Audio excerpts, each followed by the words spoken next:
Okay. Very good morning, everyone. Thank you for joining us in this wonderful morning. Today is our pleasure to have Dr. Kartini Abdul Jabbar from Befrienders, and she is going to share her topic on learning the basic of emotion support. So for the time being, while we wait for about 2 minutes for our viewers to come in. Yeah.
Okay, maybe we will start in a moment. Yeah. Okay. So if you have any question to ask Dr. Kartini today, you may drop your question at the comment section below. We will read out your question at the end of the session, end of the talk today. Okay. Yeah, please, you can actively take part in this conversation. Now, let's be casual.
It seems like there is some technical issue from the speaker side. Please bear with me. I try to get the Dr. Kartini back online.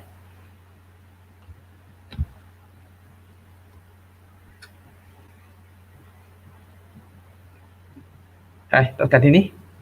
Can you hear me?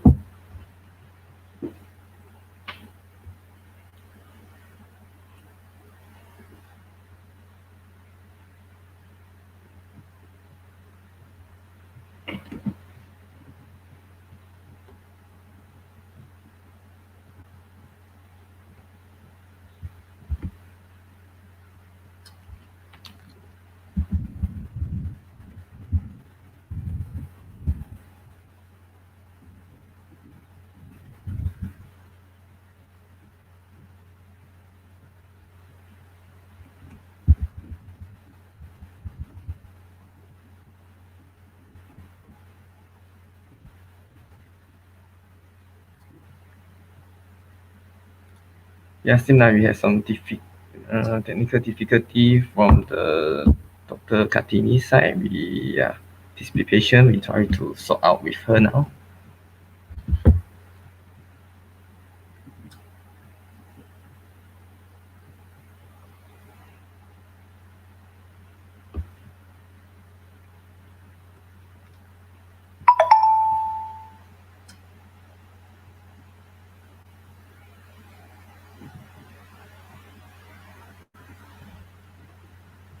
Hi, hi, Dr. Dini. Welcome back. So sorry, I got disconnected. Okay, no problem, no problem. Okay, so okay, once again, thank you everyone for joining us for this session. Today is our pleasure to have Dr. Kartini Abdul Jabbar from Befrienders. She is going to share her topic on the learning the basic of emotional support. Since the beginning of MCO last year, there is increasing number of distress call from people facing different life difficulties. It's very important for us to address this issue among our friends and families by showing empathy, giving emotion and social support during this difficult time.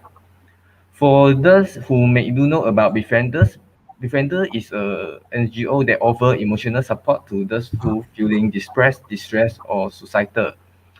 Okay, first of all, I would like to introduce our speaker. Dr. Katini is Outreach Director of Befrienders KL. She has the experience of providing emotional support in 24 hours helpline. Dr. Katini is a member of their training team. She is helping train as well as supervise new volunteers. So once again, if you have any question to ask Dr. Katini today, you may drop your question at the comment section below. We will read out your question during Q&A session at the end of the talk. So without further ado, please welcome Dr. Katini. Yeah. Thank you, Goran.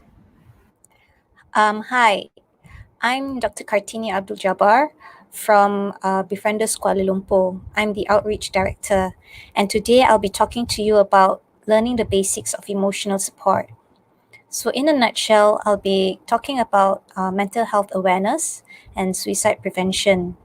As an overview, I'll give you an introduction to mental health and the services provided by the Befrienders Kuala Lumpur. We'll go into a little bit about the statistics and epidemiology for mental health and the symptoms of depression. And finally, we'll go through the nature of befriending, how we give emotional support at the Befrienders Kuala Lumpur, and where you can seek help. So what is mental health? Mental health is defined as a state of well-being in which the individual realizes his or her abilities, can cope with normal stresses of life, can work productively and fruitfully, and is able to make contribution to his or her community. This is the definition by WHO in 2001. So, what is the Befrienders Kuala Lumpur? We have a vision in which we want a world to have fewer people who feel the need to end their own lives. And we have a mission to alleviate stress and reduce the risk of suicide through emotional support and public education. What kind of services do we provide? We provide not just emotional support, we also do public education like what I'm doing today, and we have a support group. But right now, because of the MCO, our support group hasn't started yet. It stopped for a short while. So our emotional support that we provide right now is a 24-hour helpline. We're not doing any face-to-face at the moment, and our email is so far we're not providing that at the moment because there was too many emails. So our 24-hour helpline is still available. Our services are free of charge, but you have to bear in mind that we're befrienders, we're not professionals, and our calls are all confidential. You will be anonymous, and you will only know us as the befriender whom you're calling, and we have been trained to be non-judgmental. So our public education include talks and workshops which we can provide throughout the whole year on suicide prevention, mental health, self-care, and on listening skills. Our support group is called Healing Connections. It's a support group for suicide survivors who are grieving over a death or suicide of a loved one or someone they know. So right now, Befrienders in Malaysia, there are 9 centers. It all started in 1969 where a group of people decided to group together, and they established the Befrienders in Malaysia, starting in the one in Kuala Lumpur in 1970. After that, 8 other centers mushroomed. They are in Ipoh, Penang, Malacca, Johor Bahru, Seremban, Kota Kinabalu, Muar, and the last one was in Kuching in 2018. Each center is actually a separate organization on its own, which means that we have our own organizer. Sorry, Dr. Kartini, Hello? we cannot see your PowerPoint presentation now. You can't see it. We can only see the PowerPoint and not the slideshow. Yeah, I think the slideshow is not projecting. Yeah, sorry for the interruption. Oh, really? Yeah, we're just showing the PowerPoint screen. Yeah, not the slideshow. Maybe you try to share your screen again. Yeah.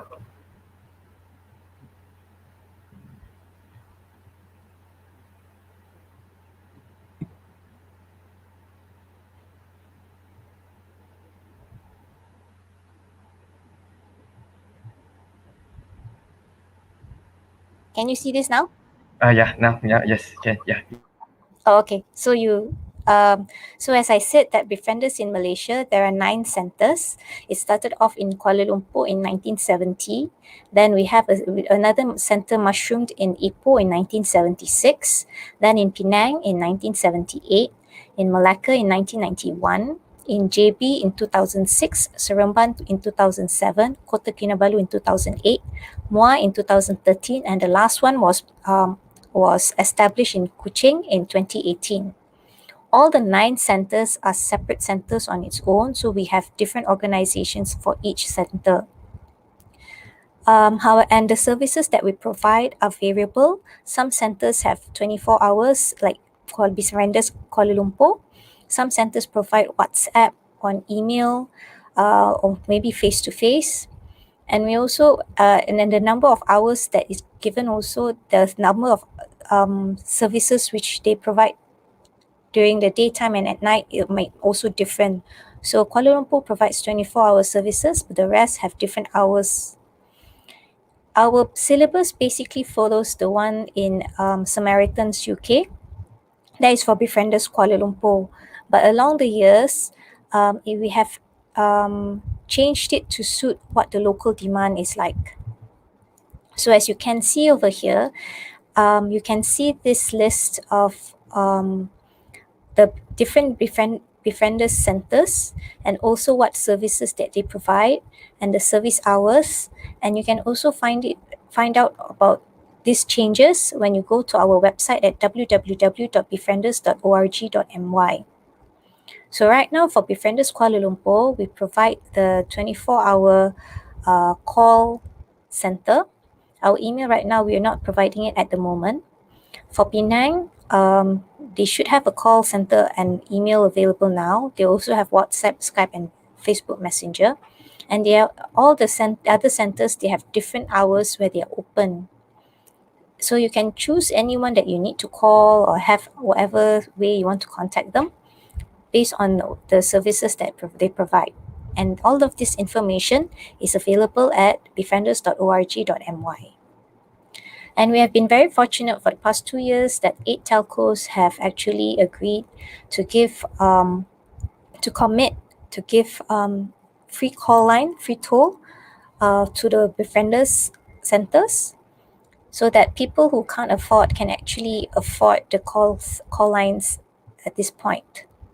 So the 8 telcos are Celcom, Digi, Maxis, TM, Time, U-Mobile, WeBe, and Yes. So at the moment, for Befrienders Kuala Lumpur, our call line is at 0376272929, and our service hours are 24 hours. You can call us 24/7 at any time in 1 week. So let's go through some of the statistics for Befrienders Kuala Lumpur. As you can see over here, before the pandemic in 2019, our calls were 28,789 within one whole year. And in 2020, our calls actually went up, and it was an increment by 14%. So it's more than 30,000. In the past, it's usually around 30,000. So in total contact, we actually increased by 12%. But initially, during the first part of the MCO, In the past, we used to get about 100 calls per day. So during the MCO, our calls actually dropped to 50 to 60 to 70 calls per day within a 24-hour period. And but after the first MCO ended, or rather during the midst of the first MCO, our calls actually increased up to 100 calls per day, back to 100 calls per day. And now during the second MCO, right after that, our calls are actually more than 100 calls per day now. So we've actually gone beyond what we used to receive before the pandemic. For all our calls, we treat all our calls to be serious calls, and we'd always ask the suicide question to all of our callers. And we found that basically the percentage of people who actually have either a suicide ideation, whether they have thought of suicide, or they have a past history of committing suicide, or they're actively at risk, is between 30 to 40% throughout the whole years. So in 2019, the suicide calls were at 34%. That means 34% of our calls were suicidal people. And in 2020, about 33% were suicidal calls. Common issues prior to the pandemic were mostly on mental health. So they either have some sort of mental disease or mental illness, such as schizophrenia or depression or anxiety. So that accounts for 24% of the calls that we receive. 14% is about relationships, 13% about family, and social and about job security is about 7% each. We haven't been able to do the statistics during the pandemic because of the MCOs. So we can't actually tabulate, because we can't get the people to tabulate at the center at the moment. So if we see this National Health and Morbidity surveys done by the government, they found that for adults aged above 16 who suffer from some form of mental illness in 1996 was about 10.7%, and this increased to 29.2% in 2015. And they found that it was high among females, younger adults between ages 16 to 29, singles, widows, divorcees, Bumiputras or other than Bumiputras, or those with low income. Females usually have usually more females will call in because when they feel that they're worried about family members or anything, they would also be calling in. So they don't have much of a stigma of calling in to ask for help. Whereas for males, we speculate, we postulate that probably because they actually have that stigma of having to be strong for the family and all that. So we don't get that many male callers compared to females. So in the National Health and Morbidity Survey in 2017, they did a survey for teenagers between the ages of 13 to 17 years old. And they found that the state of adolescent mental health in Malaysia, they found that 1 in 5 were depressed, 2 in 5 were anxious, 1 in 10 were stressed. And they thought that there was a mounting crisis for suicidal behavior between 2012 to 2017, that it jumped from about 7.9% to 8% to 10% in ideation. And it also increased for suicidal plans and attempts.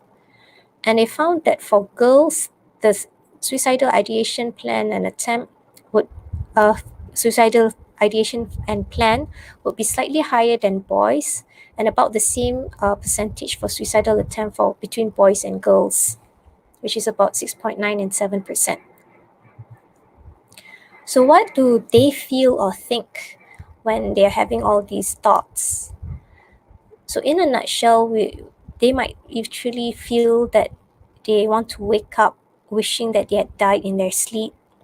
They might have this tightness or tight feeling in the chest, as if someone has grabbed their heart and was holding on to it very tightly.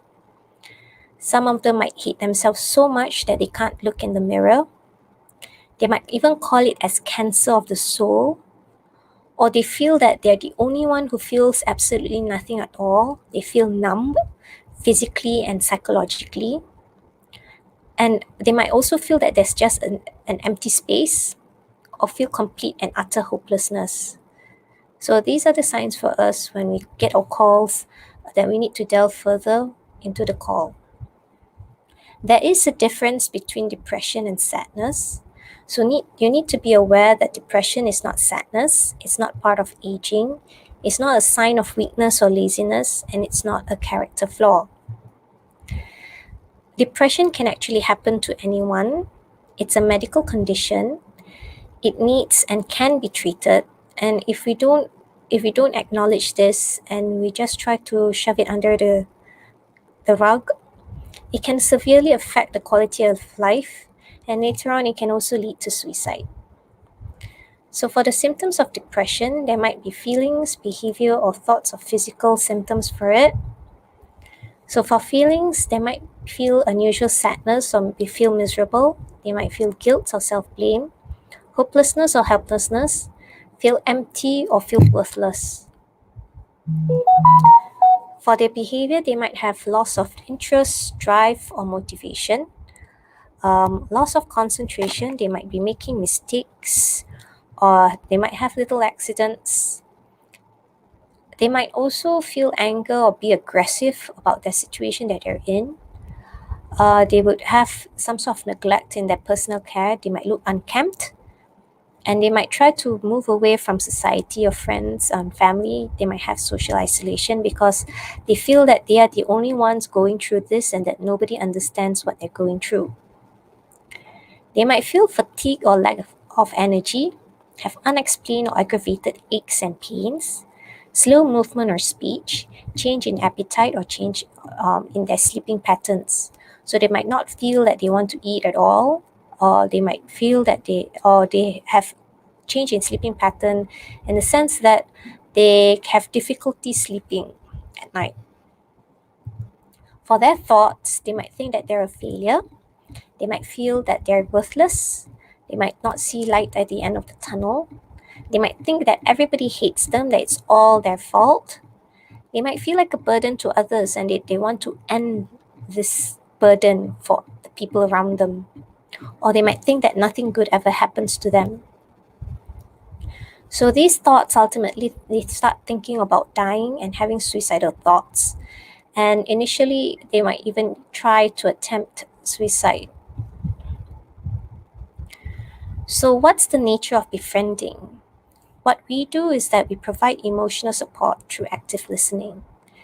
But before we can even provide that emotional support, we have to think what kind of people the person they want to talk to. So think right now, what kind of person would I like to talk to, and how would I like to be helped?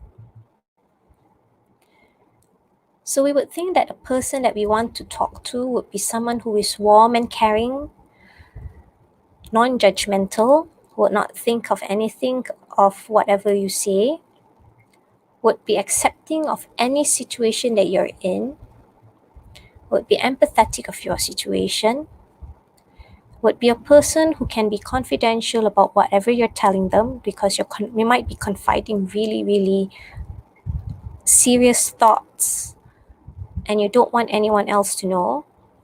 And also someone who can be so trustworthy that you can even share your deepest and darkest secrets. And how would people who call us want to be helped when we give the emotional support? What we do is that we allow them to express whatever emotion that they're going through. Sometimes they are not able to express the emotion. So what we do is that we ask questions to gain clarity on what they're going through. We give them enough time to be able to talk through to us what they're going through, and we walk with them through that stage. Sometimes when they call, they are unable to even verbalize what they're going through. So it's okay. They're not ready yet to talk. But when they're ready, we would always be there to give that emotional support. And when people call us to ask for emotional support, they actually want people to be there with them, to be able to walk with them through their journey. We don't give them any advice or any false hope, because we want them to feel the empowerment, to have empowerment, to feel empowered over their lives, and to be able to do something and find their own solutions. Because we're not actually in the same shoes as they are, we can't give any advice because we won't know whether it's the right advice, and it would be detrimental for them if it turns out to be the wrong advice. And we don't tell them that things are going to be okay because that's giving false hope. And we don't know what they're really going through. It's only what they're telling us, and that we can only be there for them. So on the phone, for tone and pace of voice would be very important when we are actually talking to people, when you want to provide emotional support. And if it's face-to-face, the body language and also facial expression would be important as well. On the phone, sometimes even the facial expression and body language might be important because it can be transmitted from the tone of voice to the other person. So for us, when we provide emotional support, we actually go through a long period of training before we actually decide to confirm to be before we actually decide to commit to be befrienders. So what's so bad about giving advice? It actually prevents the person from venting their feelings. And when they can't vent their feelings, at the end of the call, when they've received all the advice, they would still feel as if there's something, they still feel unhappy, and they would still feel that something's still missing because they're calling because they want to talk about their issues and not to hear what others think about their situation. Giving advice also deprives people the opportunity to find their own answers. It's like taking away their legs and then telling them that this is how they need to walk. If we gave advice, it would also create dependency, and at every turn, because they're not empowered to solve their own problems or their own issues, they'll always have to come back and be dependent on getting solutions, getting others to find solutions for them. Wrong advice can also have serious consequences because we're only listening and giving emotional support. We're not actually there in their shoes. So whatever wrong advice might actually end up with the person being in a worse situation than they would have before they called us. Also, they might have heard of various advice or thought of various advice before calling us. So people who are feeling depressed or suicidal or distressed about their situation, when they call us, when they're feeling suicidal, it's because they're being ambivalent. That means they're not sure whether they actually want to commit suicide, or they're just still swinging between yes and a no. So we are there to actually listen what they are going through and to walk with them through their journey. And that's how we give emotional support. So what are the warning signs for suicide intention? Suicide prevention starts by recognizing the warning signs and taking them seriously. It's basically people asking for help, calling for help. And if we educate ourselves on the warning signs, we would be able to help them in that sense. Never take light of what people say. For our case, because it's a not-for-profit, non-governmental organization and all our calls are anonymous, we treat all our calls as serious calls. But for friends and people who you meet, and for colleagues or family, it might be difficult to actually see the warning signs because sometimes they don't want people to know what's going on. So it's just best to educate so that if you do see it, know that you need to be there for that person. So they would feel hopeless and helpless. They might have a mental disorder such as depression, schizophrenia, anxiety. People who have known mental illness actually have a higher risk of committing suicide compared to others. They might feel isolated or try to isolate themselves, so they might withdraw from society. They might have changes in eating and sleeping patterns. They might not be eating well after when going through whatever trauma or issues that they're going through. Or they might have difficulty sleeping at night. They might not take care of their appearance, so they might look unkempt. When it gets a bit more serious, they might be making final arrangements.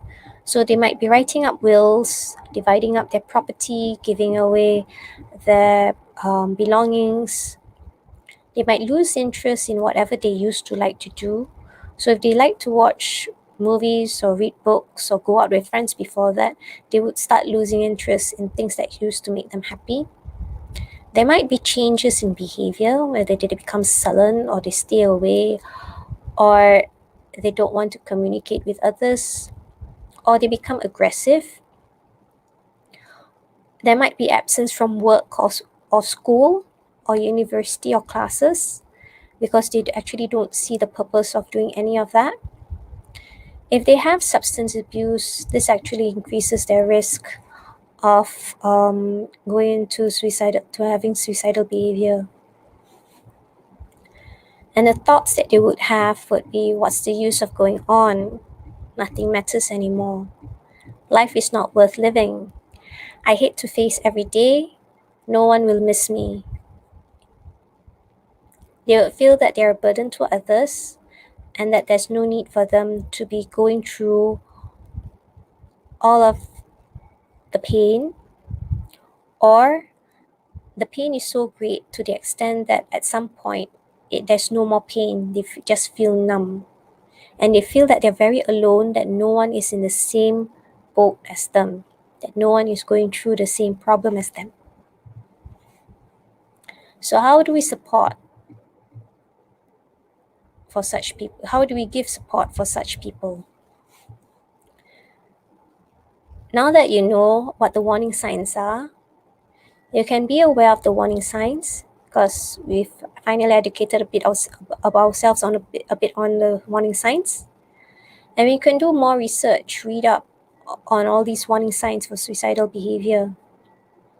Observe the people around you, and if they do have these warning signs, go up to them and ask what's up. Be friendly and be there for them. Listen to whatever they're talking without giving any advice. Offer a listening ear. Start the talk. Find a calm and suitable place, quiet place where the two of you can actually talk in private. But what do you say and how do you say it? Start with an open question. Ask if everything's okay, if anything that they want to talk about. As I said earlier on, sometimes people are not ready. So when they're not ready, give them time and space until they're ready to talk to you. And they will start talking, and they will start telling everything that's going on, bothering them. You can ask questions, clarify, but you don't need to tell them what to do, because at that point, they just want someone to be there to validate whatever feelings that they're going through. So in Befrienders Kuala Lumpur, we provide emotional support through active listening, by having empathy and acceptance of whatever they're going through. We give them words of encouragement to encourage them to talk more, not to tell them that things are going to be okay, but to ask. It sounds as if things are difficult right now. Do you want to tell me more? So we encourage them to tell us what they're going through, tell us more about what they're feeling. And we usually just focus on feelings rather than on people. So we don't focus on the people whom they feel are giving them problems, but we focus on their feelings, on what they are feeling at that point when they are having all the problems ongoing at the same time. And we help them reflect on their feelings, because sometimes they don't know what they're feeling, but so we paraphrase what they're going through. So a person might be having difficulties at work. We try to delve further by asking more questions to clarify what is actually making them feeling this way. And we also allow them time to have silences or to have time to think, because sometimes they feel that they want to vent everything out, but sometimes when the going gets really tough and they have difficulties talking, or sometimes they even say that they have the mind is clouded, they can't think. We give them time. It's okay to be silent, and we let them think, and we give them that space to think. When they're ready, they'll come back and they'll talk again. So as I said earlier on, for all our calls, we actually ask the suicide question. But is it actually dangerous to ask the question? I don't have it here, but there are studies that have shown that by asking the suicide question, it would not make the person want to commit suicide. In fact, it's good to even ask, because then we can validate whatever situation that they're going through and whatever feelings that they're going through. So for us, we don't feel that it is dangerous to ask the question. In fact, we have to ask the question as a suicide prevention center so that we can delve even further what feelings they're actually going through. Sometimes people, when they call us, it might sound like something that is very superficial. But if we delve it further and we ask the suicide question, we will actually see that whatever's at the tip of the iceberg, at the bottom of the sea, you can actually see a bigger problem, and you need to delve into whatever they're feeling, because when they take all of that out, as I said earlier on, they're ambivalent about suicide. So they might go to the right or go to the left. And at that time, when you take out all the emotions and feelings that they're going through, people at that time, when they're feeling high of wanting to commit suicide, when they've actually expressed all of the emotions, their feelings actually go further down, and they don't have that feeling of suicide anymore. So this is my experience. And we always get asked this question about, isn't it dangerous to ask a suicide question? And we get asked by people who don't practice, who don't do befriending. So yeah, based on my experience, it's totally fine. It's just people who don't practice this kind of befriending, they might not be able to understand where we're coming from when we do this. So when the suicide risk is high, you actually have to stay with them. If possible, try to make them remove any means of committing suicide. So if they feel that they have a razor with them, ask them to put the razor somewhere else. And when you are giving emotional support and you have to stay with them, especially when the suicide risk is high, it means that you might be talking to them up to 2 to 3 hours or more, because you need them to get rid of all those and express all those emotions that they're going through, this turmoil of emotions, until they have nothing left to talk about. That means all the emotions are already out, and you know that they've actually told you everything, and that everything is already out in the open.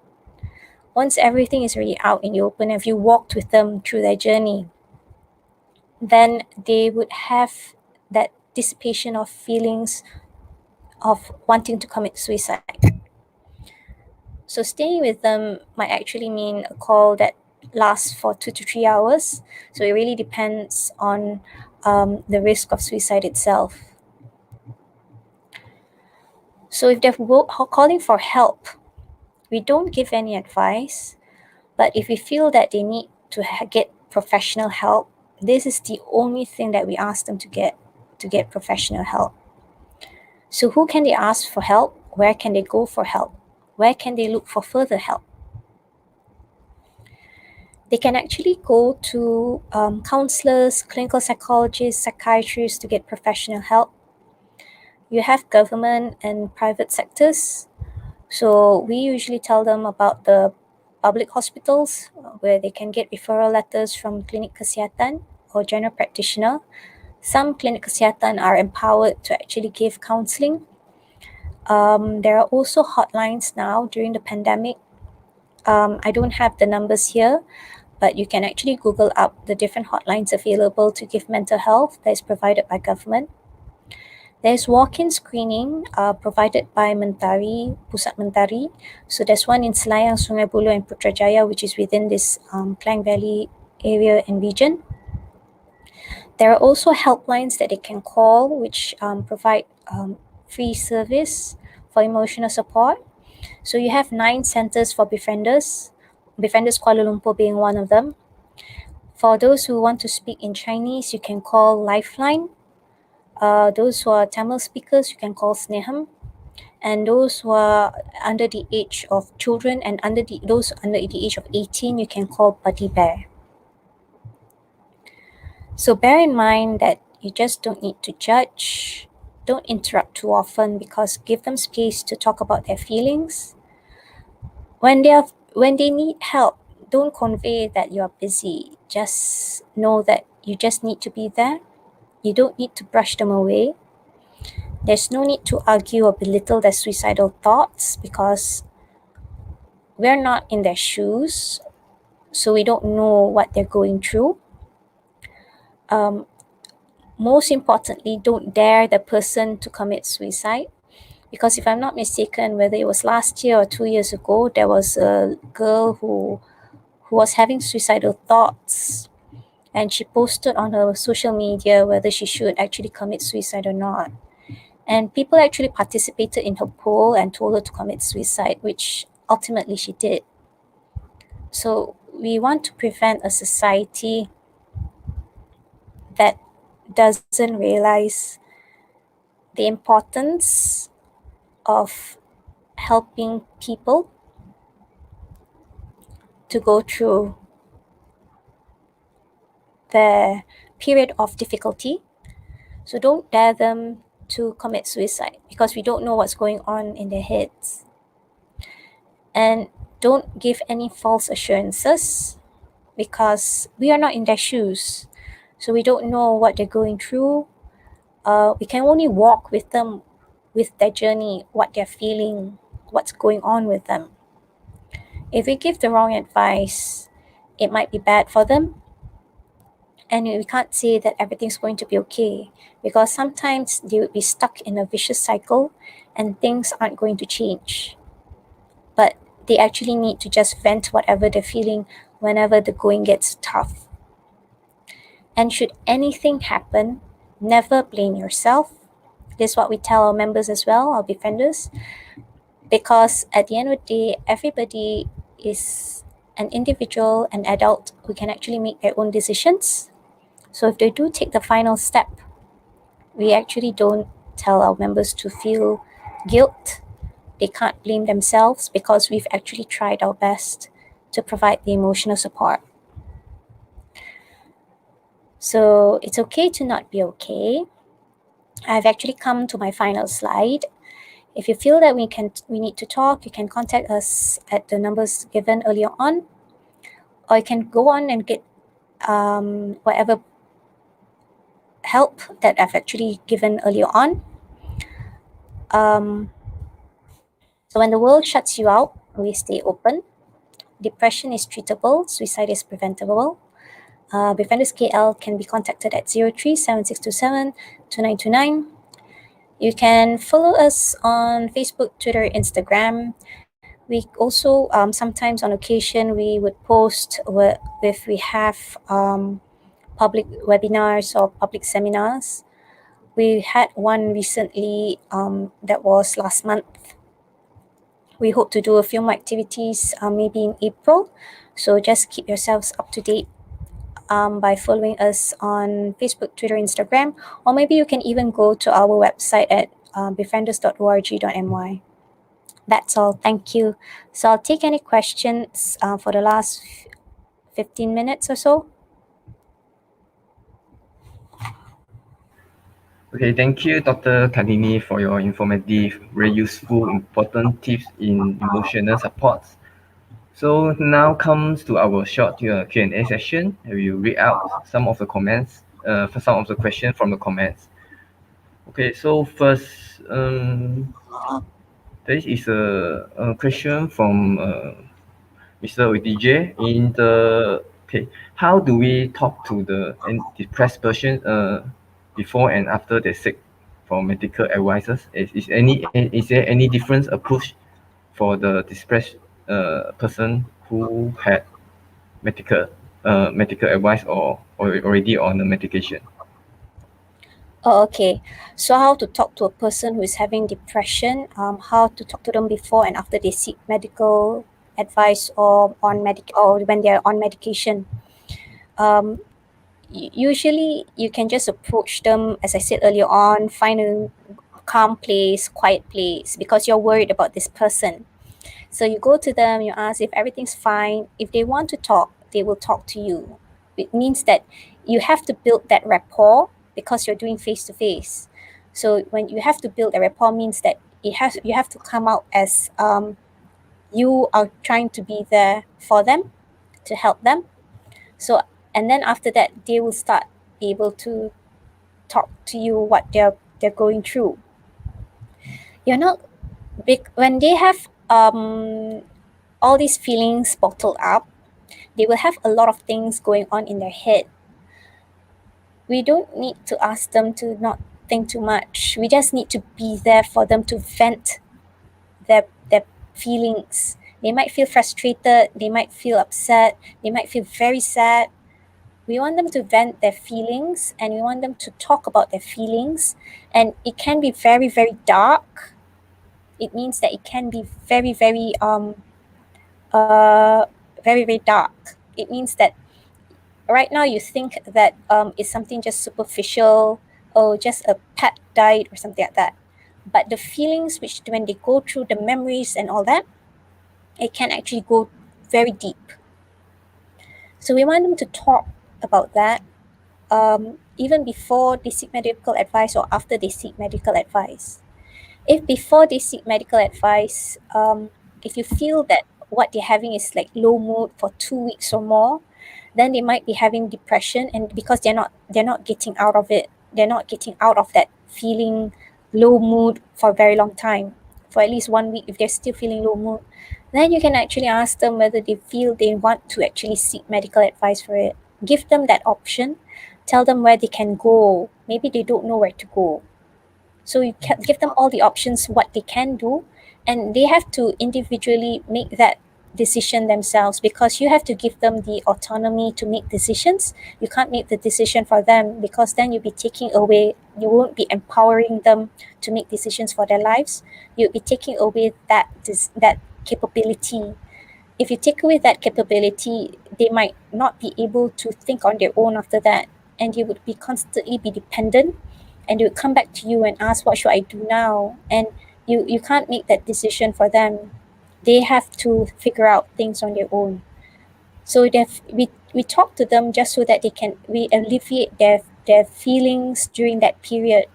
And I don't deny that at that time maybe they feel unhappy, and then after talking they feel that they feel much better because they've talked about it, they vented their feelings. But people who are suicidal or depressed, the feeling goes up and down, up and down, up and down. So maybe after now it's like okay, but maybe 2 days later they come back. So it's like a continuous support thing. And just being there for them, to be able for them to talk, is good enough. If you're ready for it, you can give them that time because sometimes, as I said, it might be long chats and not just 15-minute chats.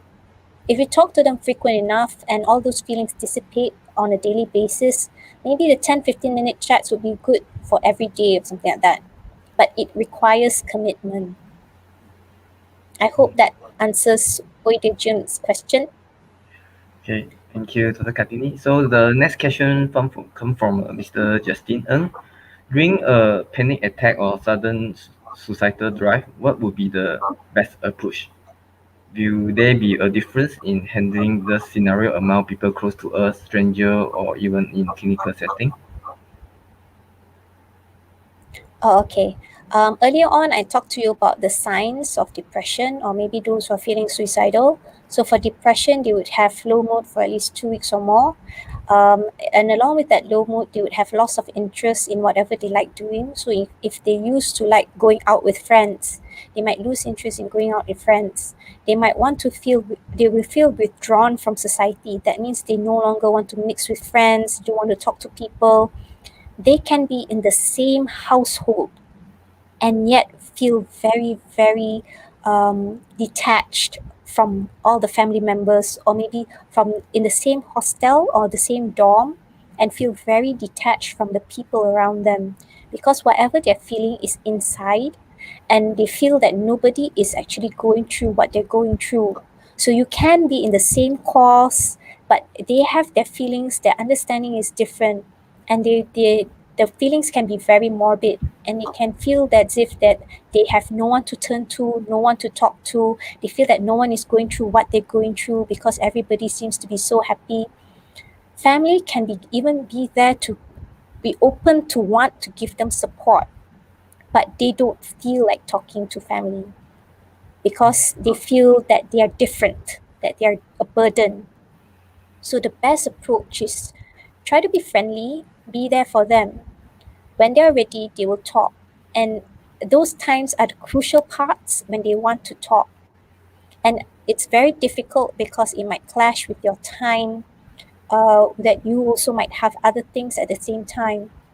So you require a lot of commitment to want to do it, to actually be there and let them talk to you. And you go through that thing that I told you earlier on. You go through their feelings. You don't zone into, oh, you have a problem with this. Don't troubleshoot how to do their work for them. Let them talk about their feelings, because when they talk about their feelings, they dissipate what their problem is. And then you can encourage them how they want to solve their own problems. You don't give them any ideas, but they can do their own troubleshooting, but you be there for them to talk about their emotions. So when their emotions are actually taken out from their lives, they would have dissipated the emotions, and they would feel that they can actually go through whatever work they have to do through or something like that for that period only. So during that panic attack, you just be there for them, and then talk to them. For like, by being there, you might actually just calm them because they know that there is someone there for them. Or if they're feeling suicidal at that time, if they're feeling suicidal and they're planning to actually do it, they won't even tell anyone. They would just go and do it. But if they're actually there with you, it means that they're ambivalent. They're not sure whether they want to go through it or not. So these are the people, when they're ambivalent, you can actually help them because you talk to them, you walk with them with their journey. You might not you might not even understand what they're going through, but just being there with them would actually be helpful. So they might not feel that they want to take care of themselves anymore. They might lose interest in bathing or even cleaning themselves. So all of this are actually signs that you can look for. I've already educated you earlier on about what to look out for. If they have thoughts that they don't see a light at the end of the tunnel, they feel they're a burden to other people, they feel that they don't see a purpose in living anymore. All of these things are actually triggers that you can actually make you feel that, oh, you need to be there for them for that period. But saying that, there have been other people like Benningfield, the guy who's in that music group. I'm not sure whether you know who he is. He was happy 72 hours before he committed suicide. So for his case, there wasn't any sign at all. He just felt that he needed to just commit suicide. And I'm not sure, and you can't blame yourself if you didn't see any of those signs. You must bear that in mind, because they're individuals. If they take the final step, they've taken the final step. But what you can do is that when they are withdrawing themselves from society, or they feel down, they look sullen, they feel depressed, low mood, be there for them, talk to them. It might be helpful for them. You might actually make them change their mind. So those are the turning points that you want to be for them. Okay.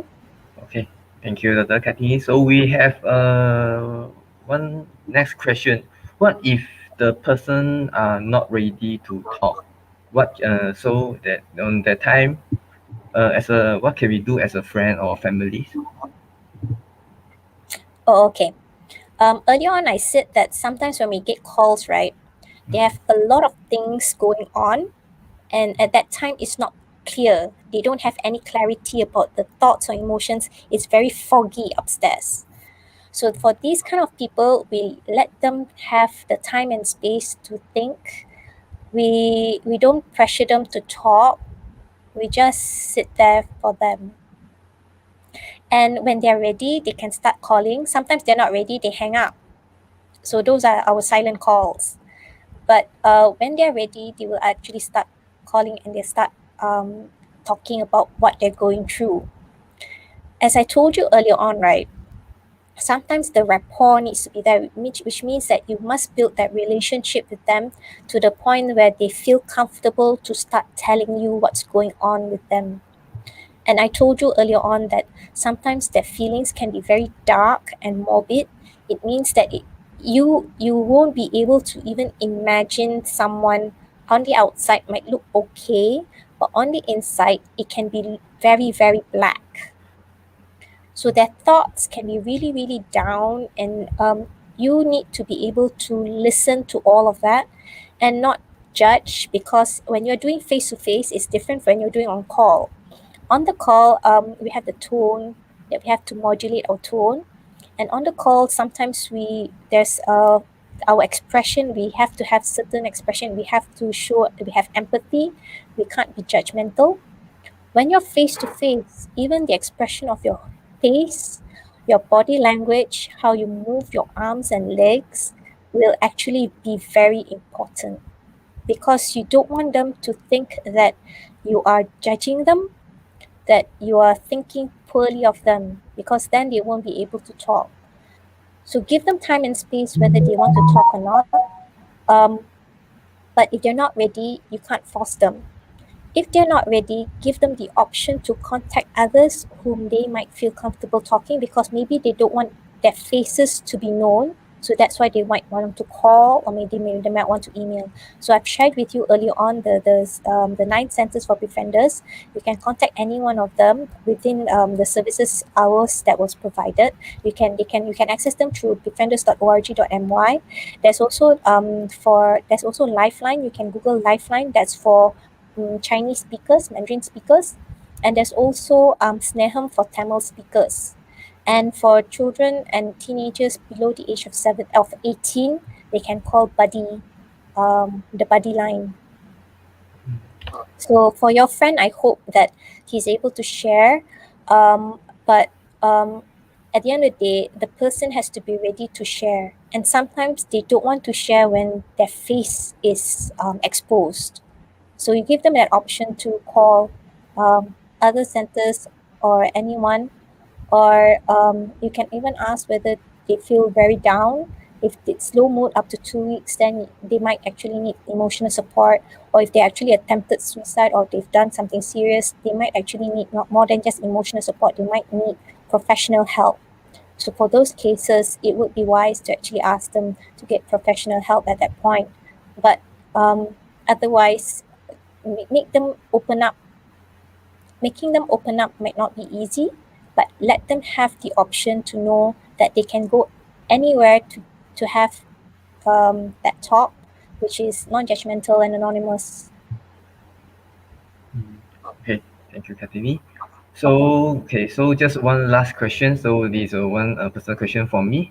So some of the audience may be interested to be a Befrienders volunteers. So may I know what's your advice to them? Like what is the qualification, what is the requirement, or even what kind of preparation they needed to be a Befrienders volunteers? Okay.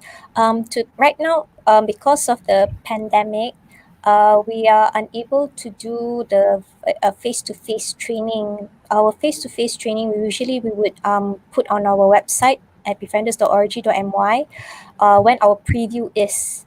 So we have a preview where we tell you what we do,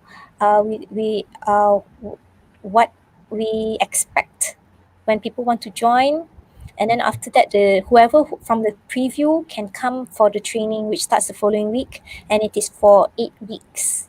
So for 8 weeks, for about 3 hours, we have role play, we have talks.